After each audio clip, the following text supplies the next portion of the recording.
Bonjour et bienvenue sur Frenja Learn French. Aujourd'hui, je vais te raconter une histoire très spéciale. Une histoire simple, touchante, pleine d'émotions. C'est l'histoire d'un recommencement et tu vas pouvoir l'écouter, la comprendre et apprendre du français en même temps. Installe-toi, respire un bon coup et laisse-toi emporter. Chapitre 1. Une vie tranquille. Je m'appelle Élise. J'ai 49 ans. J'habite dans une petite maison près de Lyon, en France. Ma maison est simple. Elle a un petit jardin avec des fleurs. Il y a une cuisine, un salon et 2 chambres.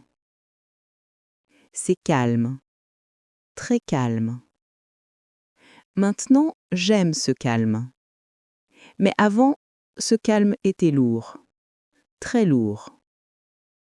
Si je te dis que le divorce a sauvé ma vie, me croirais-tu? Beaucoup de gens ne comprennent pas. Pour beaucoup, le divorce est une fin. C'est un échec. C'est la tristesse. Pour moi, c'était différent. C'était un commencement. Le commencement de ma vraie vie. Laisse-moi te raconter mon histoire. C'est une histoire longue.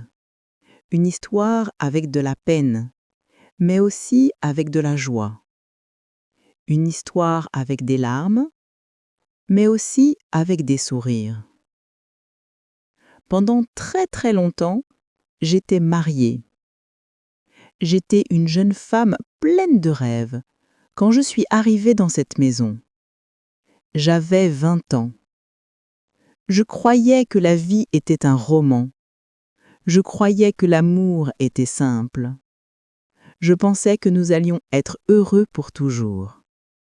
Mais la vie est parfois différente de nos rêves.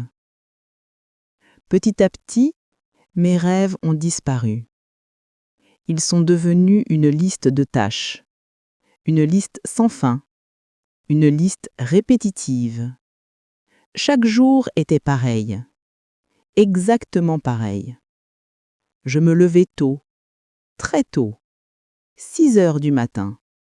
Le soleil n'était pas encore levé. Je préparais le petit déjeuner pour mon mari, Richard, du café, du pain, de la confiture. Je mettais la table, je repassais ses chemises pour son travail. Je voulais que les chemises soient parfaites, sans un pli. Ensuite, je lavais le sol. Je faisais la poussière sur les meubles. Je cuisinais le déjeuner. Souvent, c'était un repas simple. Une soupe, de la viande avec des légumes. Je préparais aussi le dîner pour le soir. Je rangeais la maison. Je pliais le linge. Toujours, encore et encore. C'était ma vie. Un cercle sans fin. Richard, lui, ne faisait rien à la maison. Il ne cuisinait pas, il ne lavait pas, il ne rangeait pas. Il partait le matin pour son travail, il revenait le soir. Il lisait le journal, il regardait la télévision, il parlait peu. Il vivait sa vie, et moi, je vivais pour lui. J'étais son ombre, une ombre utile, une ombre silencieuse. Les gens me disaient « Élise, tu es une bonne épouse. Tu es si organisée.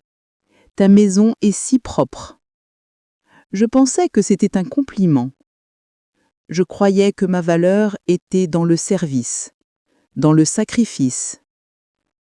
Je ne demandais jamais rien pour moi. Je n'achetais pas de jolies robes sans son accord. Je ne voyais pas mes amis sans lui demander la permission. Mes journées commençaient avec ses besoins et finissaient avec son humeur. S'il était content, j'étais contente. S'il était silencieux, j'étais inquiète. Parfois, j'étais très fatiguée. Mes jambes me faisaient mal.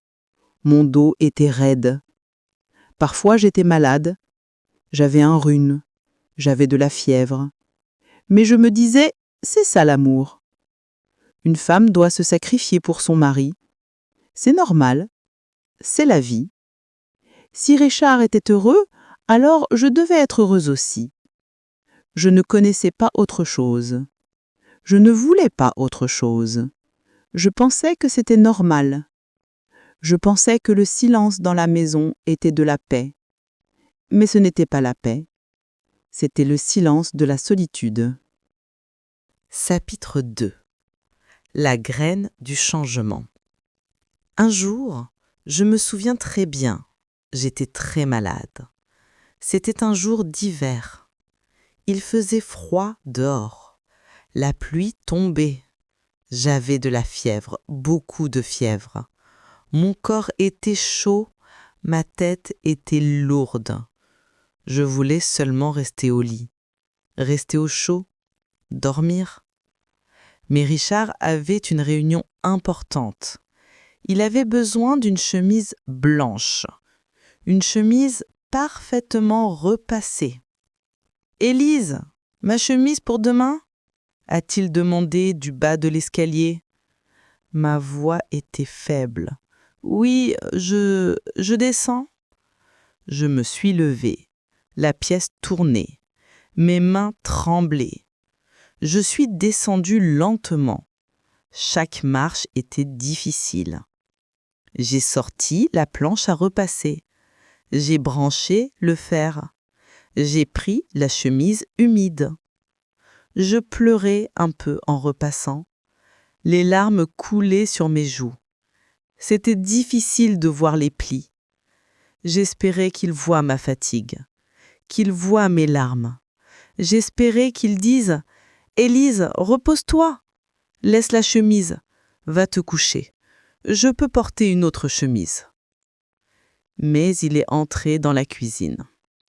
Il a regardé la chemise et a dit seulement « Attention au pli, fais bien attention. Le col doit être parfait. » À ce moment, quelque chose s'est brisé à l'intérieur de moi. C'était un petit bruit, silencieux, comme une petite branche qui casse dans une forêt tranquille. Personne n'a entendu, mais moi, j'ai entendu. C'était mon cœur. Un petit morceau de mon cœur est parti ce jour-là. Mais je n'ai rien dit, je n'ai pas protesté. J'ai fini de repasser la chemise. J'ai accroché la chemise parfaite sur la porte. Je suis remontée me coucher. La maison était silencieuse. J'étais seule avec ma fièvre. Je me suis dit, c'est ton devoir, c'est ta vie, il n'y a pas d'autre choix. Je me suis endormie avec cette pensée, mais la petite branche cassée dans mon cœur est restée là. Les années ont passé. La routine continuait. Se lever, cuisiner, manger, repasser, dîner, dormir. Les saisons changeaient. Le printemps venait avec ses fleurs. L'été avec son soleil. L'automne avec ses feuilles mortes. L'hiver avec son froid. Mais à l'intérieur de la maison, tout était toujours pareil. Je me suis perdue dans cette routine. J'ai oublié les choses que j'aimais. J'ai oublié les musiques que j'écoutais quand j'étais jeune. J'ai oublié les livres que je lisais. J'ai oublié le goût de la liberté. J'étais devenue une machine à servir. Une machine qui fait le café, qui lave le sol, qui repasse les chemises. Une machine sans sentiment. Une machine silencieuse. Au fond de mon cœur, il y avait une petite tristesse, une petite voix qui chuchotait très doucement. « Et toi, Élise, qu'est-ce que tu veux? Qu'est-ce qui te rend heureuse ?» Mais je n'écoutais pas cette voix. Je la cachais. Je la mettais dans une petite boîte, Au fond de mon âme, je fermai la boîte à clé. Chapitre 3. La tempête. Puis, un soir, tout a changé. C'était un jeudi. Je me souviens. Nous avions mangé le dîner. Du poulet avec des haricots verts. Le silence habituel régnait dans la salle à manger. Seul le bruit des couteaux et des fourchettes sur les assiettes. Après le dîner, Richard s'est assis dans son fauteuil préféré. Son visage était sérieux. Il avait les yeux froids. Il regardait par la fenêtre, mais il ne regardait rien. « Tu as un problème au travail ?» j'ai demandé, timidement. Il a secoué la tête. « Non, ce n'est pas le travail. » J'ai proposé « Je peux te préparer du thé ? Un peu de tisane ?»« Non, merci, » a-t-il dit. Sa voix était plate. Il a pris une grande respiration, un souffle long et profond. Puis il a dit les mots qui ont changé ma vie pour toujours, les mots qui ont brisé mon monde en 1000 morceaux. « Élise, je veux divorcer. » Le monde s'est arrêté. Le temps s'est arrêté. Le bruit de la rue a disparu. J'ai cru que c'était une mauvaise blague, une blague de mauvais goût. J'ai ri, un rire nerveux et sec. Divorcer ? Mais pourquoi ? Après toutes ces années ? Qu'est-ce que j'ai fait de mal ? Son visage n'a pas changé. Il n'a pas souri. Il n'a eu de remords. Il était sérieux, comme une statue. Je suis fatiguée, Élise. Je veux une autre vie. Je veux la liberté. Je veux vivre pour moi. Le mot liberté m'a frappé comme une pierre. La liberté ? Et moi ? Est-ce que je n'étais pas sa liberté ? Qu'est-ce que j'avais fait de mal ? Avais-je mal repassé ses chemises ? Le café n'était-il pas assez chaud ? Le dîner n'était-il pas bon ? Je peux changer, ai-je crié, ma voix tremblante et pleine de peur. Je vais faire plus attention. Je vais mieux cuisiner. Je vais acheter de nouveaux livres de cuisine. Je peux apprendre. S'il peut te plaire, Richard, donne-moi une chance. Mais il a secoué la tête. Lentement, fermement. Non, Élise. C'est trop tard. Ma décision est prise. Je suis désolée. Je suis restée assise, immobile. Les mots tournaient dans ma tête. Divorce, liberté, fatiguée. Trop tard. Cette nuit-là, je n'ai pas dormi. J'ai pleuré. J'ai pleuré toutes les larmes de mon corps. J'étais assise sur le sol de la chambre. Le sol était froid. Je regardais le lit vide. Richard dormait dans le salon. L'homme pour qui j'avais tout donné, toute ma vie, toute mon énergie, toute ma jeunesse, me quittait. Il ne voulait plus de moi. Je me sentais vide, très vide, comme un coquillage vide sur la plage. Joli à l'extérieur, mais vide à l'intérieur, sans vie. Chapitre 4. L'ombre et le silence.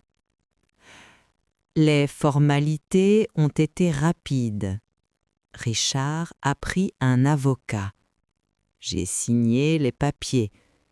Je n'ai pas lu les détails. Mes larmes ont taché le document. Une petite tache ronde sur le mot « divorce ». Et puis, il est parti. Il a pris ses valises, ses vêtements, ses livres. La porte d'entrée s'est fermée. Le bruit de la serrure a résonné dans la maison vide. Le silence est entré. Un silence épais. Un silence lourd. Un silence qui faisait mal aux oreilles. Les premiers jours sans lui étaient très difficiles. La maison était si silencieuse, si grande, si vide. Chaque pièce me rappelait son absence. Je faisais toujours les mêmes choses par habitude. Le matin, je me levais, je descendais à la cuisine, je préparais 2 tasses de thé. Une pour moi, une pour lui. Puis, je regardais la seconde tasse, inutile, pleine de thé chaud, et je pleurais.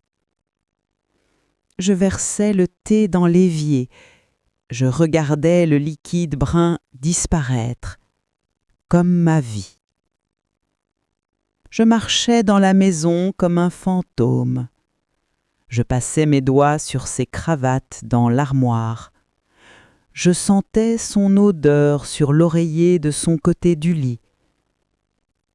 La douleur était un poids lourd dans ma poitrine, un poids constant, un poids qui m'empêchait de respirer. Je ne voulais voir personne. Je ne répondais pas au téléphone. La sonnerie du téléphone était agaçante.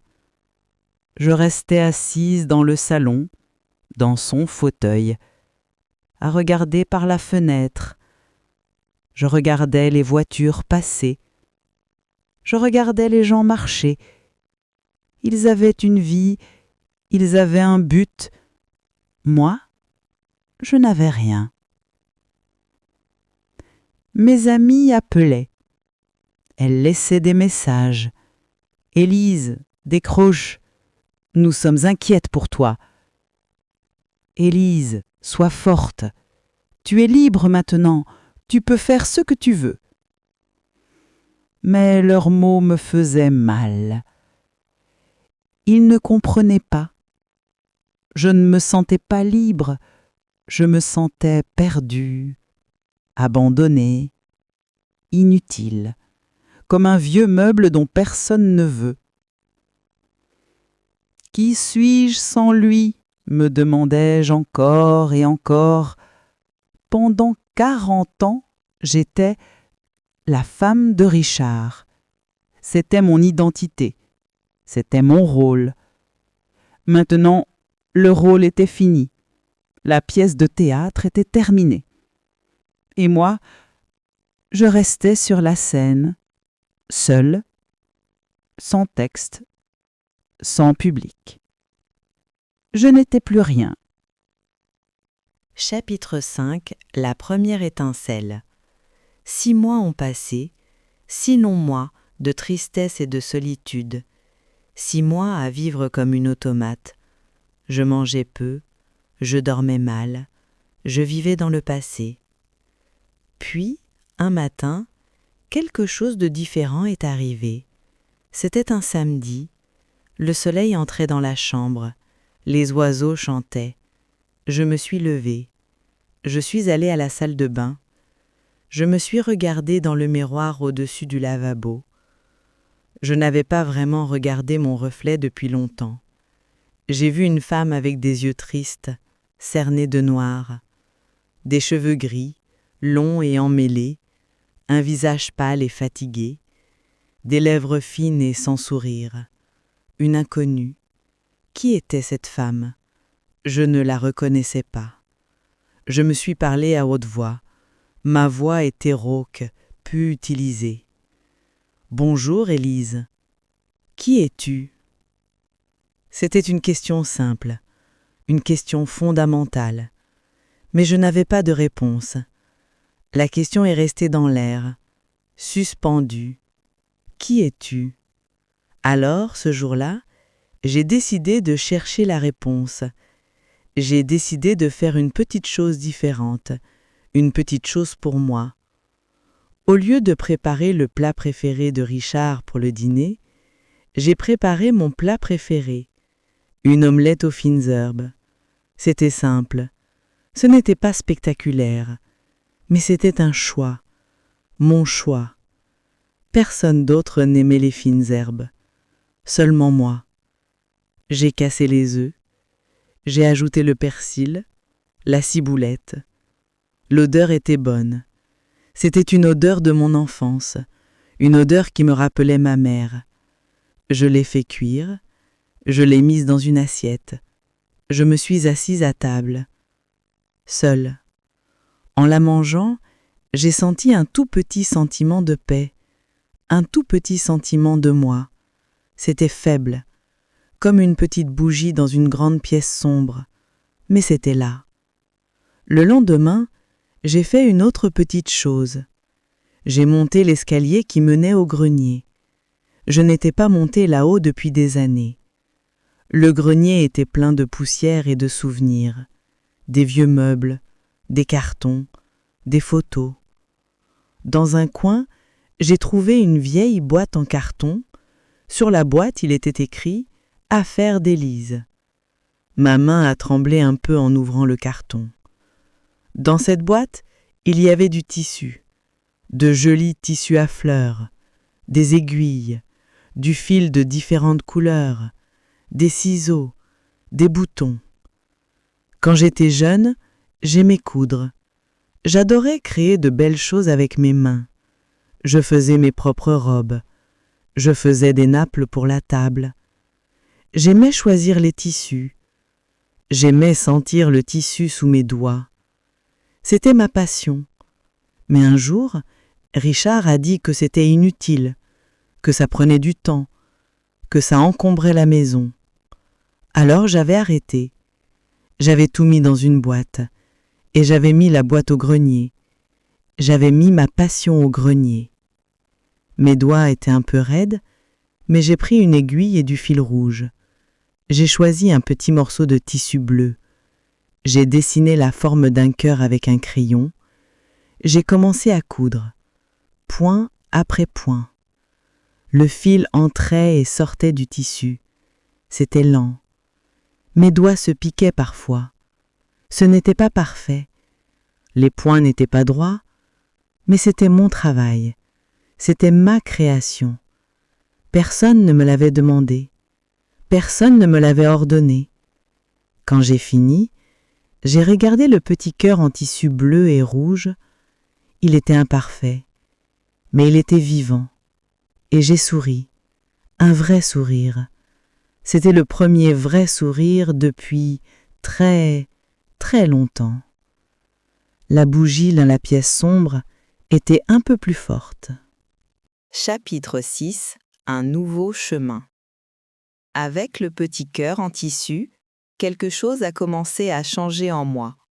Une petite graine avait germé, la graine de l'espoir. J'ai continué à coudre.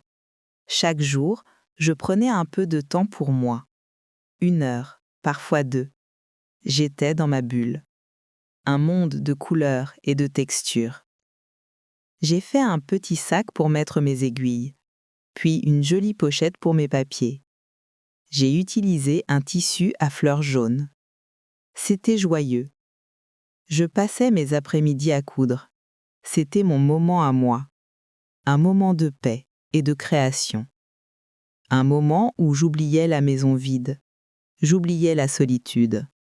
J'étais concentrée sur le fil, sur l'aiguille, sur la beauté simple de créer. Un jour, ma voisine, Sophie, est passée. Elle venait chercher un livre que je lui avais promis. Elle est entrée dans le salon. Elle a vu la pochette à fleurs jaunes sur la table. « Oh, Élise, c'est très joli », a-t-elle dit en la prenant dans ses mains. « Où l'as-tu achetée ?» J'ai senti mon visage devenir rouge. « Je l'ai faite moi-même », ai-je répondu, timidement. J'avais peur de sa réaction, peur qu'elle trouve ça ridicule. « Vraiment ? Ses yeux se sont illuminés. C'est un beau travail. Les points sont si réguliers, les couleurs sont si gaies. Tu pourrais m'en faire une semblable pour ma fille. Elle va à l'université. Elle aurait besoin d'une jolie pochette. Je te paierai, bien sûr. J'étais choquée. Me payer? Pour mon travail? Pour quelque chose que j'aimais faire? Personne n'avait jamais voulu payer pour quelque chose que je faisais. Mon travail était toujours gratuit, invisible. J'ai accepté, la voix un peu tremblante. D'accord, je peux essayer. Sophie était contente. Parfait, merci Élise. Quand Sophie est partie, je suis restée immobile dans le salon. J'avais une commande, ma première commande. J'avais un but. J'ai travaillé sur la pochette avec beaucoup de soin. J'ai choisi le plus beau tissu. J'ai fait les points les plus réguliers possibles. Je voulais que ce soit parfait. Quelques jours plus tard, Sophie est revenue. J'ai sorti la pochette finie. Elle était encore plus jolie que la première. « Elle est magnifique !» s'exclama Sophie. Elle a pris la pochette et l'a tournée dans tous les sens. Elle a souri. Puis, elle a sorti son portefeuille et m'a donné des billets. « Voilà, pour ton beau travail. » Je tenais les billets dans ma main. Ils étaient froids, mais mon cœur était chaud. C'était la première fois que je gagnais de l'argent par moi-même, de mon propre travail, de ma passion. Ce n'était pas beaucoup, mais c'était important. C'était énorme. Je me sentais fière. Vraiment fière. C'était un sentiment nouveau. Cette petite commande a tout changé. Sophie a parlé de moi à d'autres voisines. Élise fait de magnifiques ouvrages à la main. Bientôt, d'autres femmes sont venues toquer à ma porte. Anne, qui voulait un sac pour son marché, Marie, qui voulait une trousse pour ses crayons, Christine, qui voulait une nappe pour sa table de jardin. Mon petit passe-temps est devenu une petite entreprise à moi. Je tenais un petit carnet pour noter les commandes. J'achetais du tissu en ville. Je passais mes journées à coudre, à créer. Je n'étais plus seulement l'ex-femme de Richard. Je n'étais plus une ombre. J'étais Élise, la femme qui coud de belles choses. Les gens me respectaient pour mon talent. Ils venaient me voir, ils me parlaient, ils me souriaient. J'existais. Chapitre 7. La force de dire non.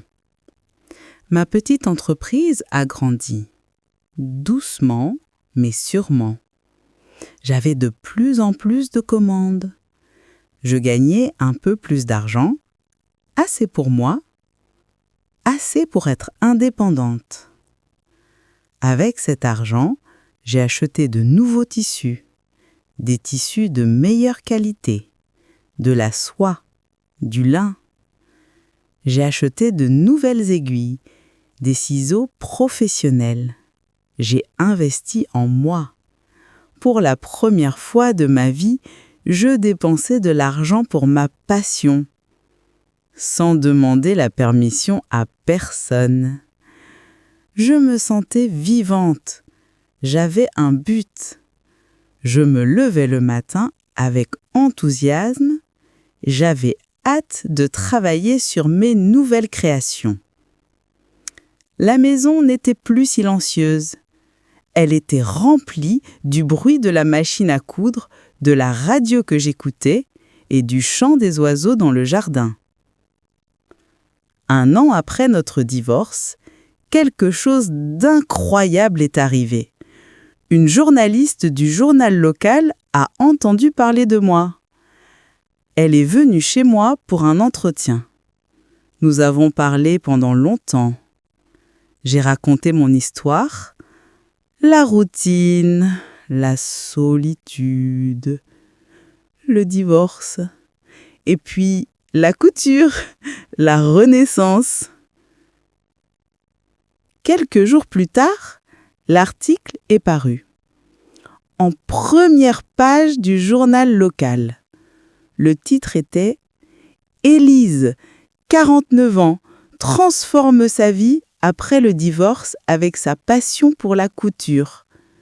Il y avait une grande photo de moi, souriante, tenant une de mes pochettes. Je suis allée acheter le journal. Mes mains tremblaient en le tenant. Je l'ai lu et relu. J'ai pleuré. Mais cette fois, ce n'étaient pas des larmes de tristesse, c'était des larmes de bonheur, de reconnaissance. Ma vie avait de la valeur. Mon histoire inspirait les gens. Quelques jours après la publication de l'article, quelqu'un a frappé à ma porte. C'était un soir. Je finissais une commande. J'ai ouvert et mon cœur s'est arrêté. C'était Richard. Il était là, sur le pas de la porte. Il avait l'air plus vieux, plus fatigué. Ses cheveux étaient plus gris. Ses épaules étaient un peu voûtées. Il portait un manteau que je ne connaissais pas. « Bonjour, Élise » a-t-il dit. Sa voix était douce, hésitante. Je suis restée silencieuse un moment, surprise. « Bonjour, Richard » ai-je répondu finalement, d'une voix calme que je ne me connaissais pas. « Puis-je entrer » a-t-il demandé. Je l'ai laissé entrer. Nous nous sommes assis dans le salon, comme autrefois. Mais tout était différent. La maison était différente. Elle était vivante. Et moi, j'étais différente.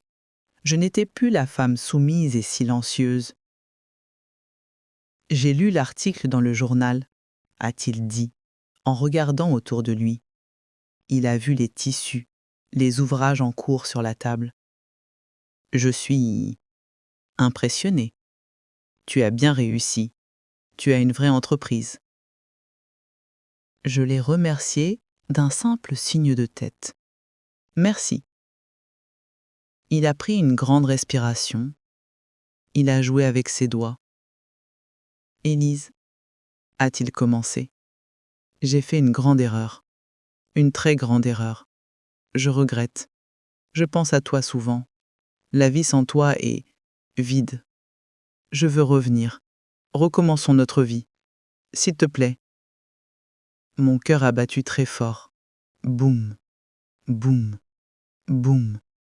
L'homme que j'avais aimé toute ma vie était là, devant moi. Il me demandait pardon. Il me demandait de revenir. La vieille Élise, la femme qui avait tout donné, aurait dit oui tout de suite. Elle aurait sauté sur cette chance. Elle aurait tout fait pour retrouver sa place, même si cette place était petite et silencieuse. Mais la nouvelle Élise était différente. La nouvelle Élise avait traversé la douleur. Elle avait trouvé sa force. Elle avait construit sa propre vie, une vie qui lui appartenait.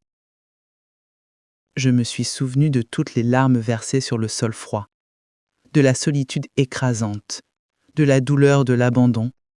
Puis, je me suis souvenu de la fierté en tenant mon premier ouvrage, de la joie en recevant mon premier paiement, du respect dans les yeux de mes clientes, de la paix dans mon cœur quand je cousais.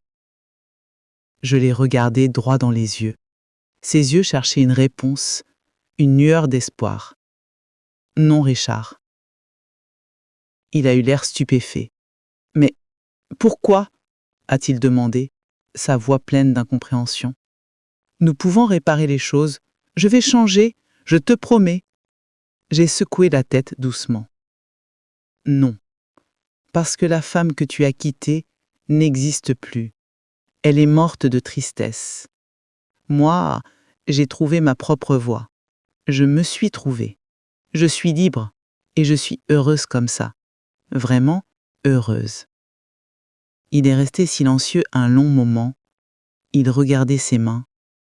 Puis, il a hoché la tête, lentement, l'air triste et résigné. Il s'est levé. Je comprends. Il a murmuré. Au revoir, Élise. Au revoir, Richard. Il est parti. Cette fois, quand la porte d'entrée s'est fermée, je n'ai pas pleuré, je n'ai pas crié, je n'ai pas supplié. Je suis restée assise, tranquille. J'ai pris une grande respiration et j'ai souri, un sourire paisible. J'étais en paix. J'avais choisi moi. J'avais choisi ma liberté. Chapitre 8. Une vie à moi. Aujourd'hui, ma vie est belle. Elle est pleine. Elle est à moi. Je me lève avec le soleil. Je prends mon petit déjeuner en écoutant la radio. Ensuite, je vais dans mon petit atelier, qui était autrefois la chambre d'amis. La pièce est remplie de lumière et de couleurs. Des rouleaux de tissu sont alignés sur des étagères. Des bobines de fil de toutes les couleurs de l'arc-en-ciel trônent sur mon bureau. Je couds. Je crée des sacs, des pochettes, des nappes, des coussins. Chaque pièce est unique. Chaque point est fait avec amour. C'est mon art. C'est mon héritage. Je vends mes créations dans une petite boutique du village. Les touristes les aiment beaucoup. J'ai aussi un petit site internet.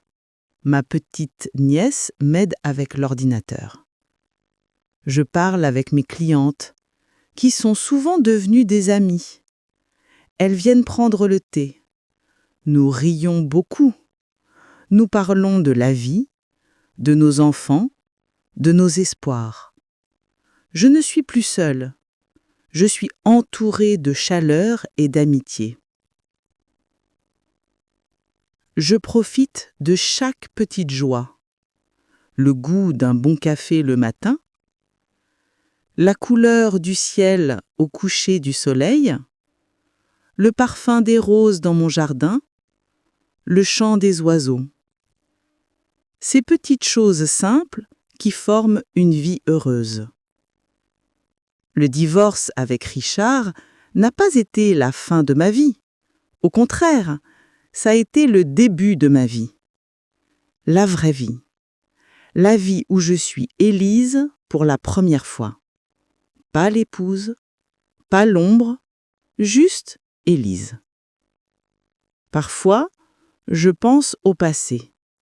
Ce n'est pas avec tristesse ou amertume, mais avec une certaine sagesse. La douleur m'a appris à être forte. Elle m'a appris que je pouvais survivre.